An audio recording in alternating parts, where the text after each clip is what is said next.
Welcome back. 12-year-old Archie Battersbee died on the 6th of August after being taken off life support after a protracted legal battle that we all know about. His mum, Hollie, campaigned long and hard to keep her son on a ventilator since an accident at home on April the 7th. So we're going to talk about the accident, we're going to talk about the ending, we're going to talk about what's next for Hollie Dance. We say good morning to her. Hollie, I would love to say lovely to see you, but it's an interview I didn't want to do, but we're here, and I do want to meet you and see you after the announcement of Archie's passing. And you faced those cameras and you faced them with immense dignity.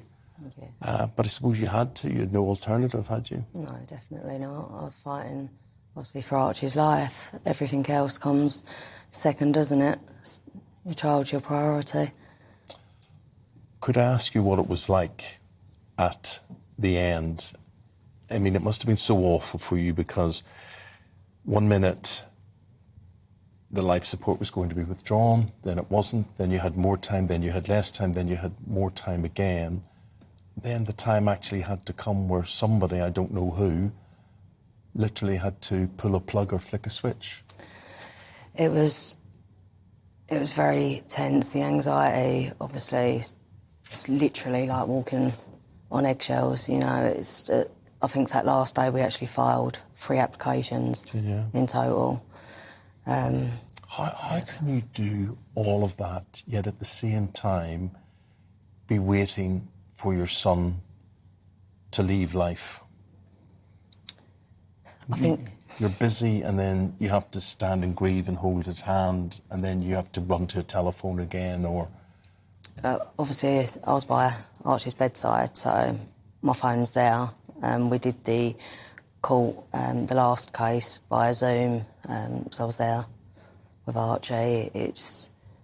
I don't think you can explain how it feels to anybody, really. It's something that only people, obviously, that are going through it at the time will know or understand exactly how it feels. It's your worst nightmare.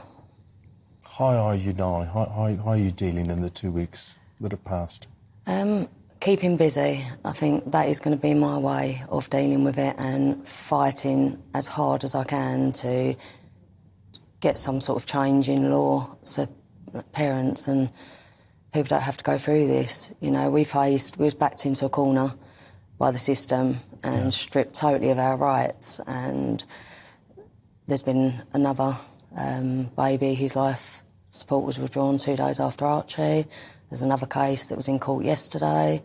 I believe the father collapsed again. It's the stress placed on us by the system. It's something that's got to change. And the indignity of it, I mean, you want some sort of dignity. Massive indignity. Through this. So what happens from here on in? What are you looking to change? What can you change?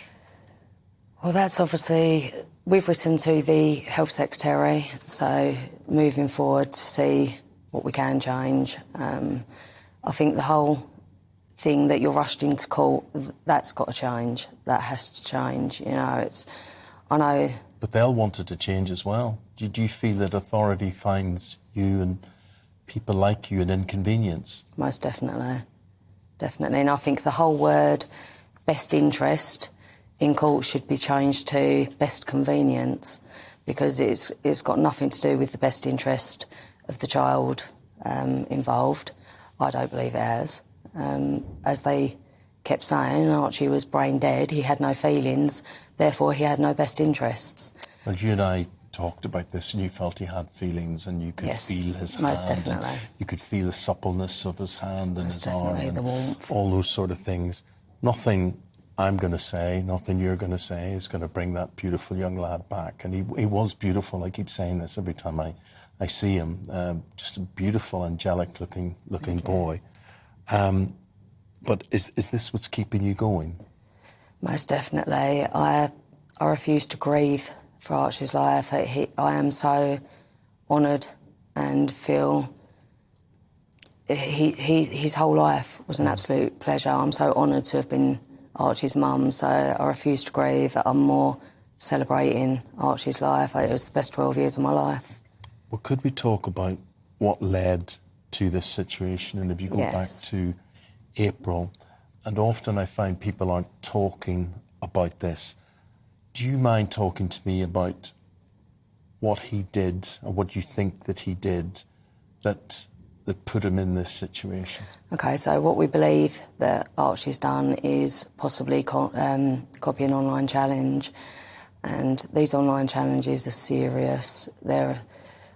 I've stated quite a few times, they're grooming our children.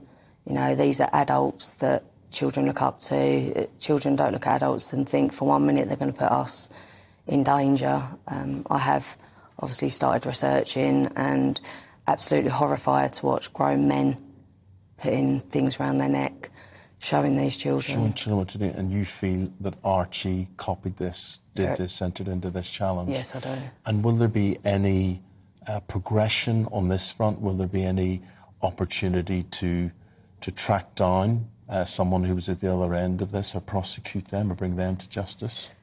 I haven't really thought about the prosecution side.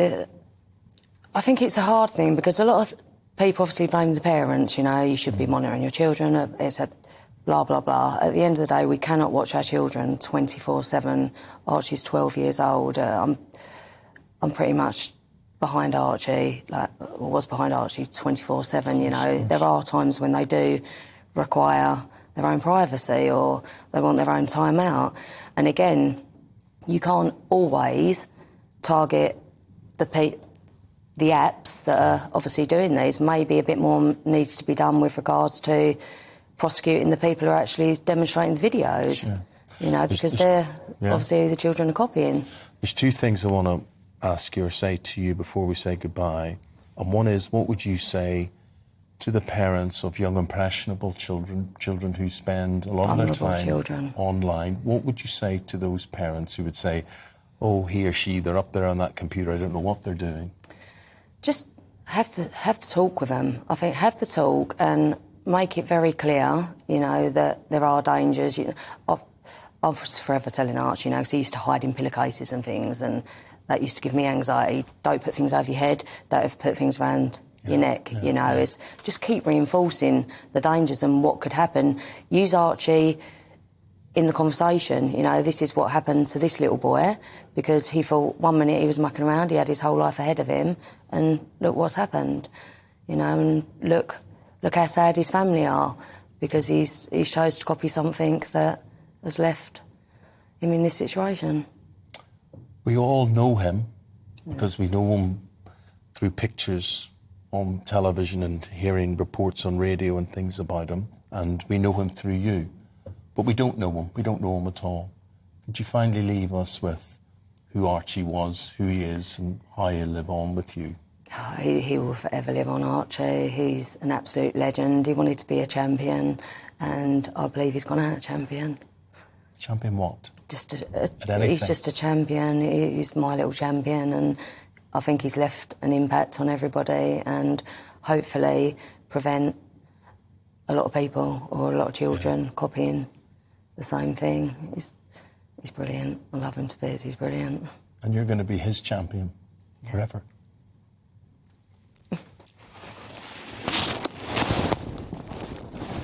Thank you. So sorry. Thank you. Hollie Dance, Archie Battersbee's mum.